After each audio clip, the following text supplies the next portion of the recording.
ఇక అతి ముఖ్యమైన 18వ అధ్యాయం మాసత్రయే ప్రాతస్నాన మహిమ, చాతుర్మాస్య వ్రతం, హరినారద సంవాదం. ఇందులో ముఖ్య ఘట్టాలు.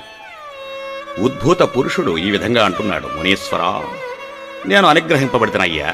నీ దర్శనం యొక్క అనుగ్రహం వల్ల జ్ఞానవంతుణ్ణయ్యాను. ఓ మునివర్య, నాకు నీవే తండ్రివి, నీవే సోదరుడవు, నీవే గురుడవు. నేను నీకు శిష్యుడను.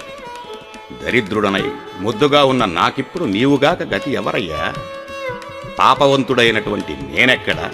ఇలాంటి సద్గతి ఎక్కడ? పాపాలకు స్థానమైన నేనెక్కడ? పుణ్యమైన కార్తీక మాసం ఎక్కడ? ఈ మునీశ్వరుడెక్కడ? ఈ విష్ణు సన్నిధి ఎక్కడ? ప్రారబ్ధ సుకృతం వల్ల తప్పక ఇలాంటి ఫలితం లభిస్తుంది కదా. నాకేదో పూర్వపుణ్యం ఉన్నట్లుంది. దానివల్లనే ఇదంతా లభించింది. అయ్యా, నా యందు దయ ఉంచి బాగా తెలియజెప్పు. మనుష్యులు విధిగా కర్మలను ఎలా చేస్తారు? ఆ కర్మలకు ఫలం ఎలా లభిస్తుంది? వాటి ఉపదేశం ఎలా ఉంటుంది? మరి ఇవన్నీ చేయటానికి ముఖ్య కాలం ఎలా ఉండాలి? మరి ఆ కర్మలేవి? ఏమి కోరి చెయ్యాలి? ఈ విషయమంతా కూడా నేను వినగోరుతున్నానయ్యా. కాబట్టి సవివరంగా చెప్పు. నీ వాక్కు అనే వజ్రాయుధం చేత నా పాప పర్వతాలు కూలిపోయాయి. అప్పుడు అంగీరసుడు పలికాడు: ఓయి, నీవు అడిగిన ప్రశ్న చాలా బాగుంది. లోకహితం కోసం నీవు అడుగుతున్నావు కనుక నీవు అడిగిన ప్రశ్నకు సమాధానం చెప్తాను, విను. అనిత్యమైన ఈ దేహాన్ని ఆశ్రయించి ఇంద్రియ కాముడై ఆత్మను మరచి దేహాదులను ఆత్మ అయిన తలచకూడదు. ఆత్మకెప్పుడూ కూడా సుఖదుఖాది ద్వంద్వాలు లేవు. అవి దేహాది ధర్మాలై ఉన్నాయి. కాబట్టి ఆత్మ విషయక సందేహవంతుడున్నాడే, తప్పక కర్మను చేయాలి. దానితో చిత్తశుద్ధి కలిగి తద్వారా జ్ఞానాన్ని పొంది దాని చేత ఆత్మను యథార్థంగా తెలుసుకోవాలయ్యా. దేహధారి అయినటువంటి వాడు తనకు విధించబడినటువంటి స్నానాది సర్వకర్మలను భక్తితో విధిగా చెయ్యాలి. అట్టి వేదోక్త కర్మ చేసి ఆ తర్వాత అది ఫలించి ఆత్మ ప్రకాశం కలగజేస్తుంది. వర్ణాశ్రయ విభాగాన్ని విడిచిపెట్టకుండా తనకు ఏ కర్మ చెప్పబడిందో విచారించి తెలుసుకుని ఆ తర్వాత చేయాలి. స్నానం అనేది చేయకుండా చేసేటువంటి కర్మ ఉంది, ఏనుగు భక్షించిన వెలగపొండులాగా నిష్ఫలం అవుతుంది.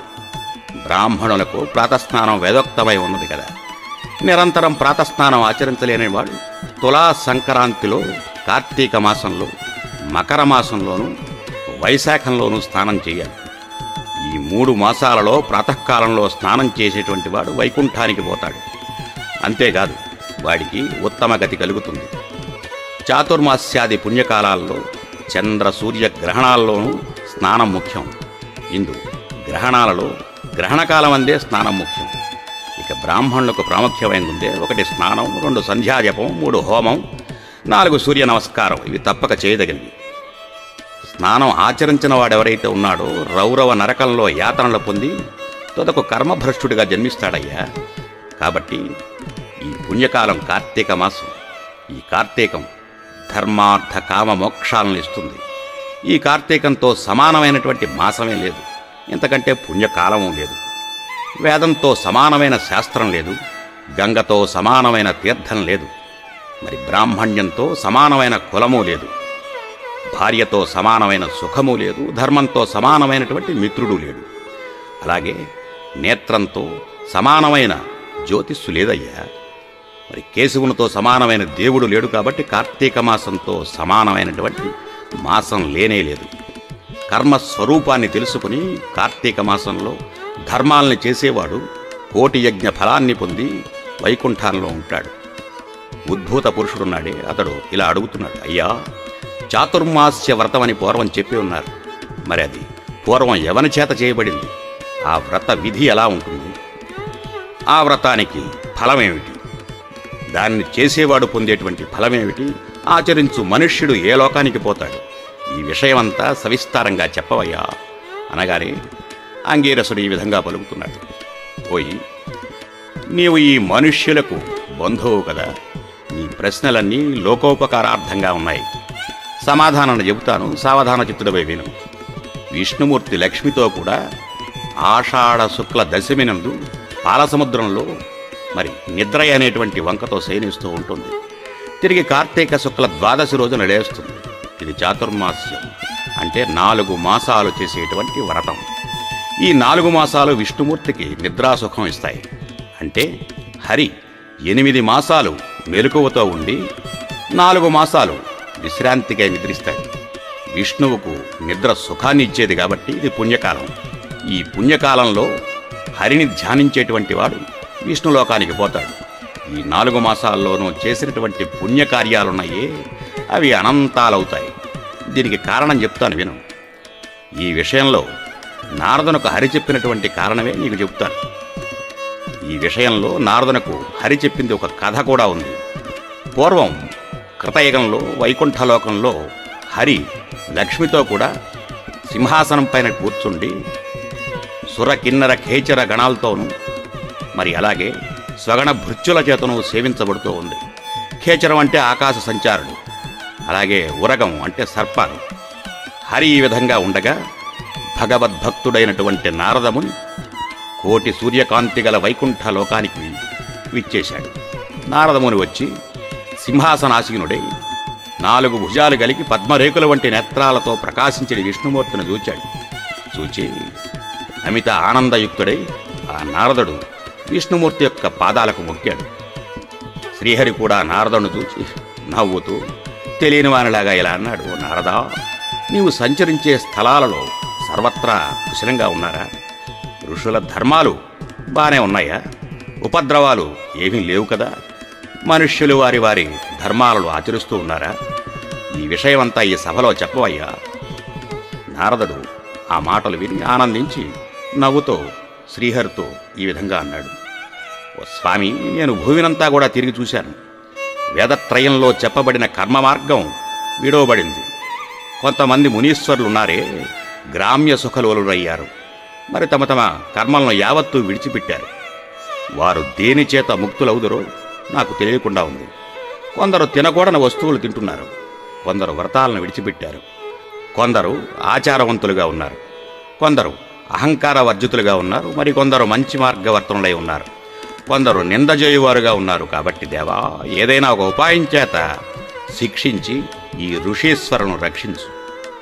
నారదుని మాట విన్నాడు.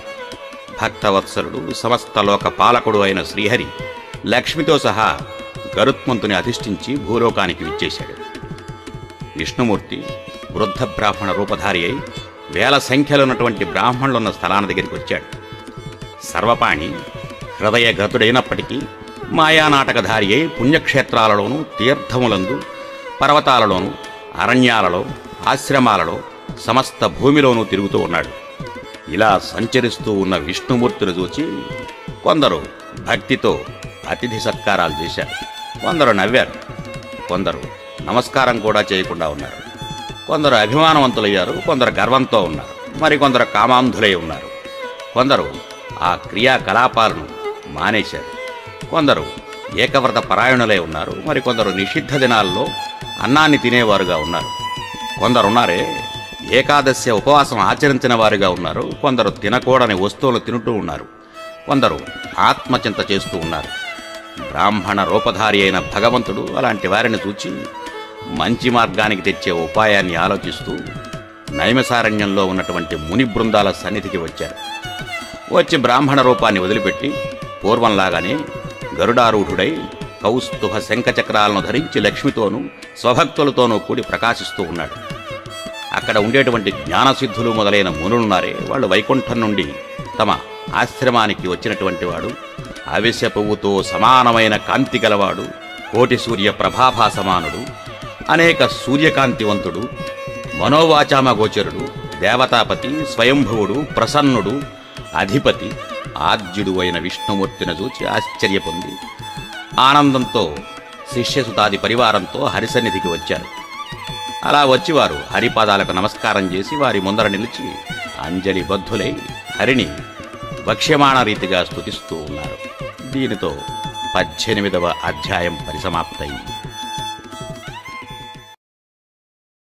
మీకేమైనా సందేహాలుంటే మాకు కామెంట్స్ రాయండి.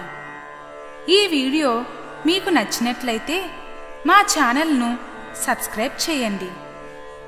మరిన్ని ఆసక్తికరమైన విషయాల గురించి తెలుసుకోవడానికి మా యూట్యూబ్ ఛానల్ని సబ్స్క్రైబ్ చేయండి.